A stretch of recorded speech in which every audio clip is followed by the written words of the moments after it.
Hi Muffins. Okay, so I did told you I was gonna come back with the second part to the video that I made yesterday. I just want to say thank you so much for everyone watching my video and leaving comments, supportive comments um, up underneath that video. I am making these videos, number one, to document my journey. Number two, to try to be as honest as possible about my journey, because I, I I watch a lot of people's videos. I talk to a lot of people who have had this surgery, and when people talk about or ask difficult questions, I don't think a lot of people really want to be open and honest about it. So um, being open and honest through this journey will help me to hopefully succeed in the future, as far as not putting this weight back on and dealing with a lot of personal issues that I deal with on a daily basis. Um, so let's get this video started. I'm going to be smoking on my mod. Um, I just want to let you muffins know. So,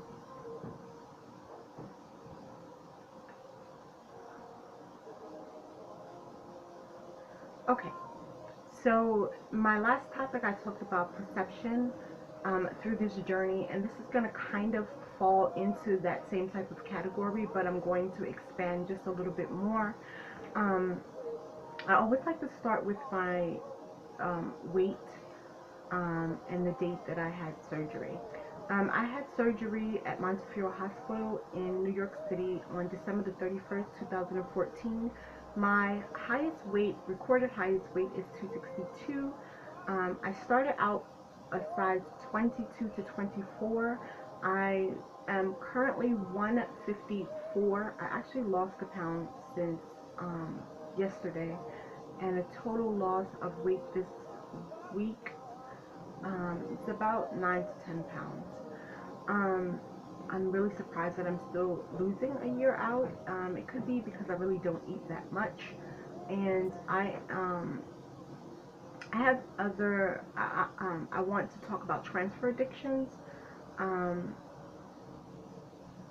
my transfer addiction is probably a little bit weird, and probably not a lot of people deal with it. Now I'm gonna try to kind of go through it a little fast because my phone, I didn't plug it up, so the battery is going dead a little bit.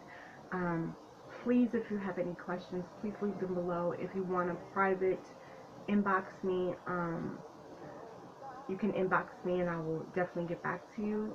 Or you can contact me on Facebook, or even Instagram. Okay, so yesterday I talked about a little bit about perception of this journey that this weight loss has put me on.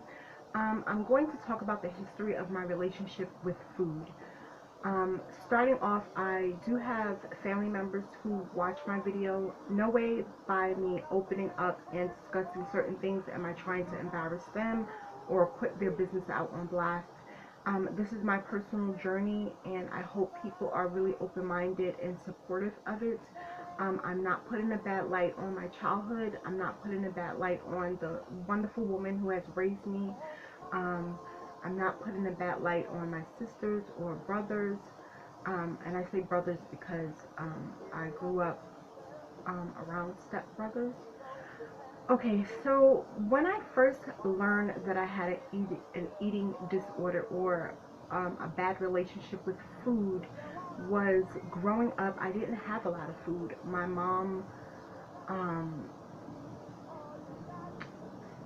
my mom was on drugs, and you know that anyone who has or is or has a drug or any type of addiction, um, eating is probably not on top of their list, and taking care of their kids is not top on their list either. And dealing with an eating problem, I learned how to hoard food. I learned how to keep secrets. I learned how to use food to make me feel good, to punish myself with it, and also probably to punish others with it. I guess when I say punish others, I mean to guilt other people into getting me my fix on food. A lot of people don't believe that relationship with food is the same addiction as people that are on drugs. Um, Food is still an addiction for me. Even after the surgery, I struggle with it on a daily basis. Food is something that... Come in. Who's at the door? You want to come in? Okay, I don't know. Somebody's at the door. Food has been an addiction for me, a daily basis. I think about food 24 hours a day. I go to bed and think about what next thing I can put into my mouth to satisfy me, whether that is something that I'm not supposed to eat or something that I do eat a lot. I have grown to have a transfer addiction. My transfer addiction with food is eating ice. I've heard it all. It's going to mess up my teeth. It's not good for you. It's not good for your bones. But eating ice for me is comforting. Like, I get seriously on a... I can't explain the state of mind I go through when I eat ice. And worst part about it is that they have tons of ice machines at my job, and that's all I do all day.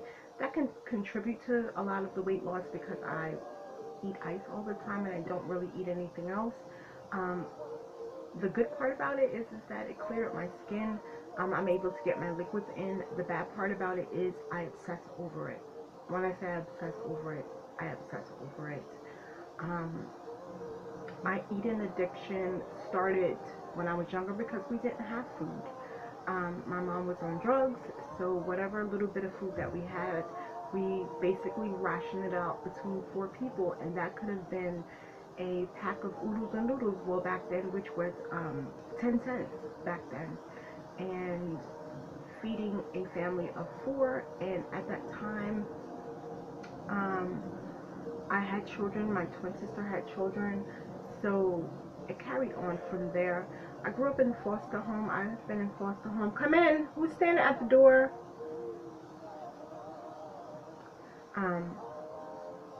I grew up in the foster homes, and we had food, but I don't think it was enough. I don't think. I've stole food, being in foster homes, sneaking food out the refrigerator to feed us. I'm not saying like we didn't have enough food being in the foster home, but I guess in my mind I thought that we would run out, so I hid it, I hoarded it, in order not to be noticed. By overeating, I threw up. That started a journey of my eating addiction until now. I still have an eating addiction. When I feel full, or I feel like I'm eating something that I'm not supposed to. The first time I tried to throw up after the surgery, it was kind of hard. Nothing really came up, and that kind of frustrated me. And mentally, it frustrated me because it put in my mind that I don't have control over this either. I can't even throw up correctly. After a while, now if I feel full or whatever, it automatically comes up. My body is so trained now to where if it feels a certain way, it automatically comes up. Let that sink in. I'm trying to let that sink in.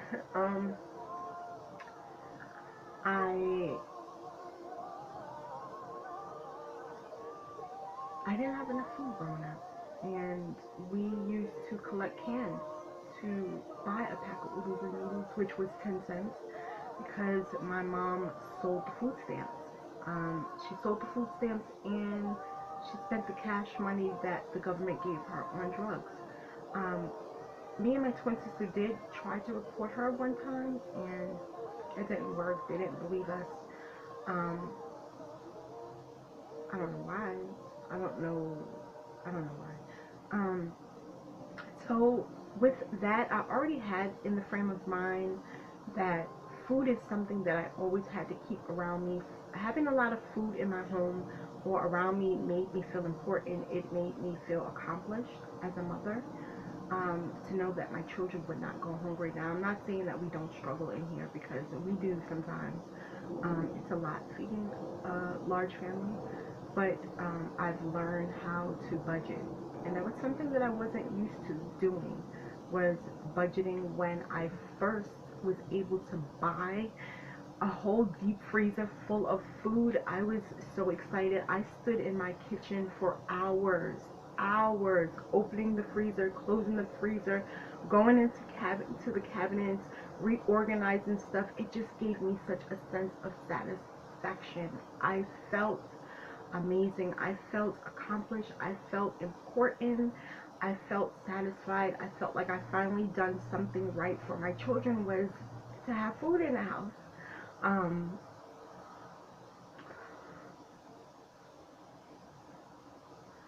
And if anyone understands how it is to have an addiction and trying to fight it and to control it, you go through an emotional stage. You go through excitement, depression, excitement, and depression again. Um,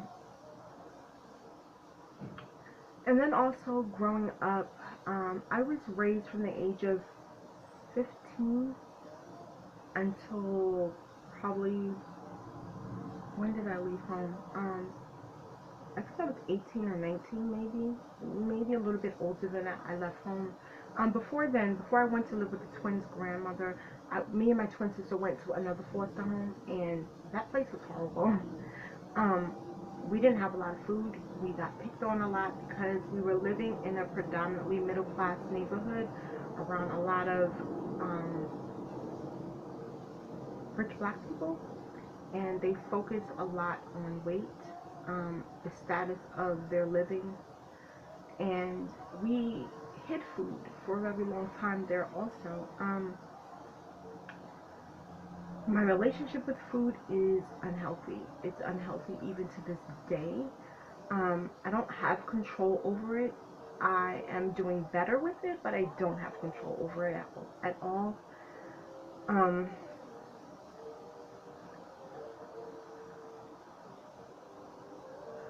uh, it just, food has led me into a world of depression. It led me to a world of taking pills um, that damage my body, which affects me to this day. I spoke about it in a couple of videos about my addiction to diet pills. Um, Along with the addiction comes dealing with the addiction of diet pills. I dealt with the addiction of throwing up. When I throw up, it gave me, I can't explain the feeling. It made me not think about anything else. But at that moment, getting up every freaking piece of ounce of food out of my body. Um, with that, I can control what I put in my mouth and what I take out of it. Um, and this relationship has led me to being obese. It's led me to wanting to commit suicide, and honestly, the attempt of suicide on more than one occasion. Um, um, just food for me is an unhealthy relationship. Um, I celebrate food. Um, uh, Now, it's growing up as an adult, I don't celebrate holidays. I don't know whether that's due to the fact of, I don't know, I just don't. It doesn't give me a satisfaction. It depresses me, actually, so I don't celebrate holidays. Um, I know that it's something that I do need to deal with if I want to be successful through this surgery. Through this process of weight loss, but I don't think mentally I am in the right frame of mind right now to wholeheartedly just dive into a lot of emotional issues with food. And my perception on food and my thoughts on food have transferred off to my children too, especially my girls. Um, I know that it's a struggle for them also. When I look at them, I see myself dealing with food addiction.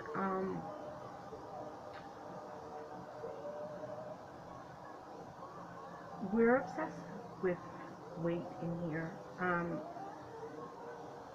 The surgery for myself helped me to deal with a lot of issues that I would not have dealt with before, like I stated.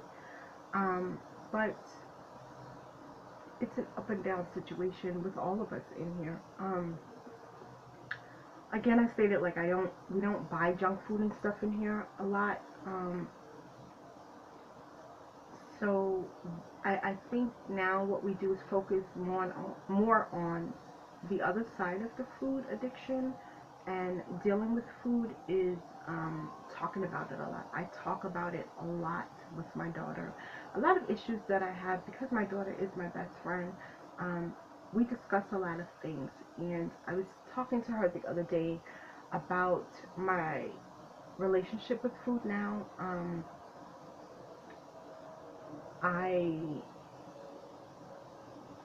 Because growing up in a home to where food was rationalized, like I should say, it taught me to lie.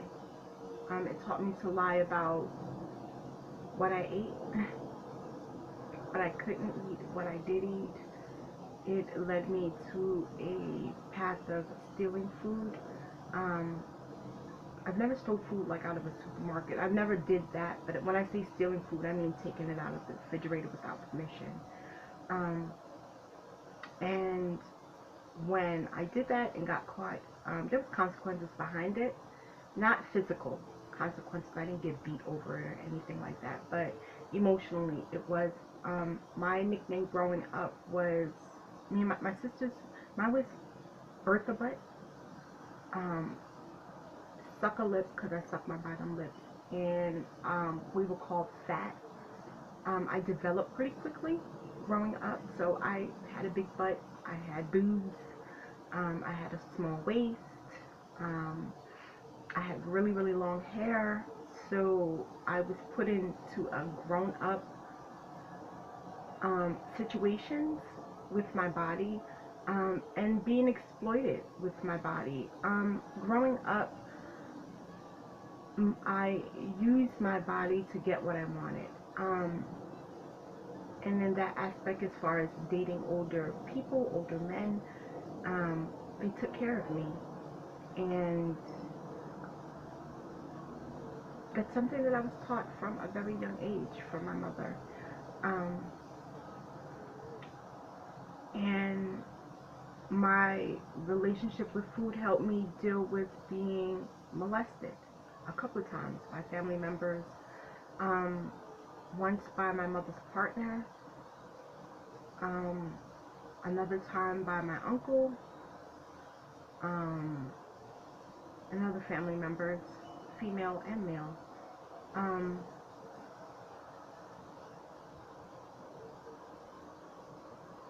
I use food to cover up the pain of being molested.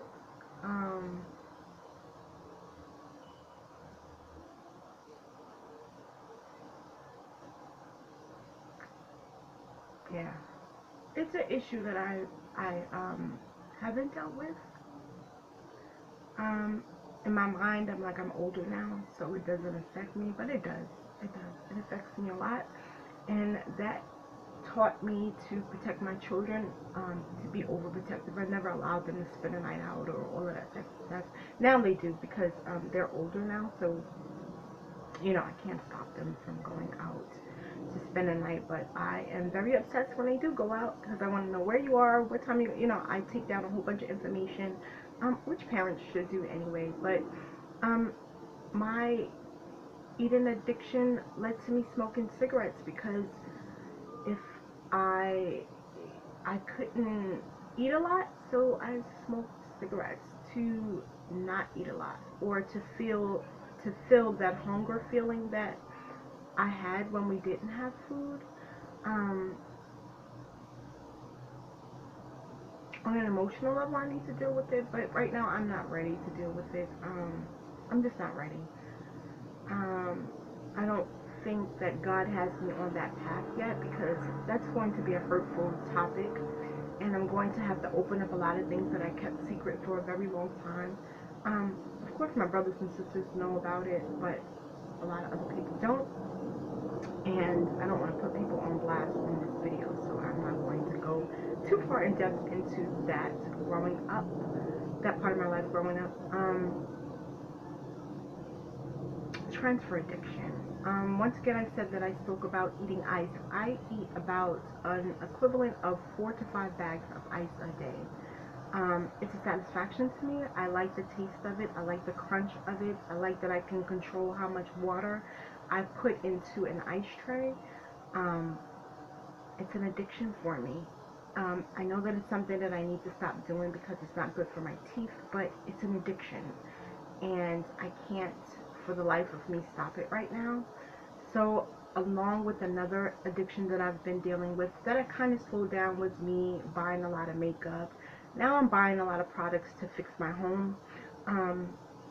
A lot of products to fix my home. I'd rather spend the money in my home than to spend it on food and makeup. Transfer addiction is something that people go through, or probably 80% of the people that had surgery. If you had a transfer addiction before, you're going to possibly deal with it now.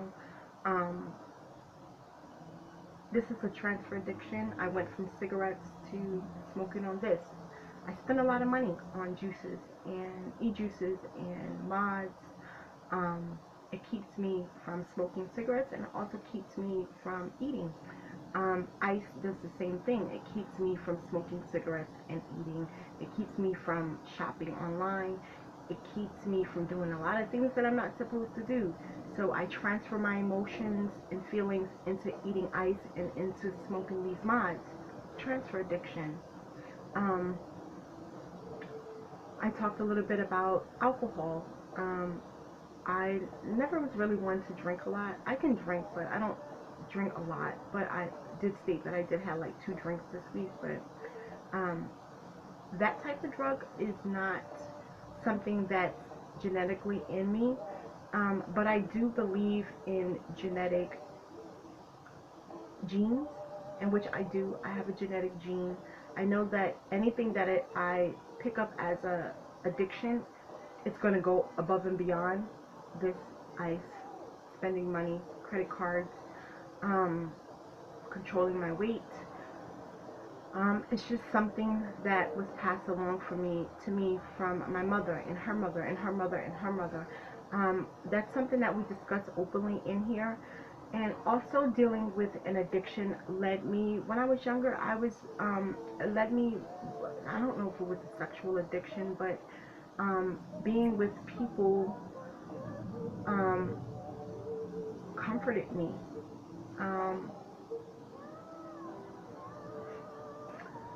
I've been with people. Growing up now, it's different, of course. And a hint of me being with people, I had children very young. My first children were born at the age of 15. There was no way in hell I should have been having sex at 13, 14, or 15. But it was something that filled me, that was empty in my soul. Dealing with that, I dealt with a lot of physical and mental abuse. I dealt with domestic violence on both parts. I was an abuser, and I have been abused. That could be physically and verbally. I have someone right now who does not speak to me because I physically and verbally abused them in a relationship. It transferred from my husband physically and verbally abusing me to me doing it to someone else. And my sister Pumpkin brought it to my attention one day. She was like, "You're acting the same way your husband did to you." So that had me stop and deal with that issue of breaking up my home. I do have guilt towards that. I personally didn't break up my home, but the ending of the marriage, and that affected my youngest daughter also. And it's something that we still deal with, the backlash of it, and also her relationship with her father. I'm not going to really get into that too much, but during this journey you deal with a lot of things that you probably would never have thought that you would deal with. I'm still dealing with it and being open and honest about being molested, about being raped, molested, being hungry. It led to who I am today, and that can be a good thing and it could be a bad thing. I've had a lot of supportive people in my life, like my brother Charlie, and my sisters, my best friend, teachers and counselors. You know, you have to surround yourself with people who want the best for you.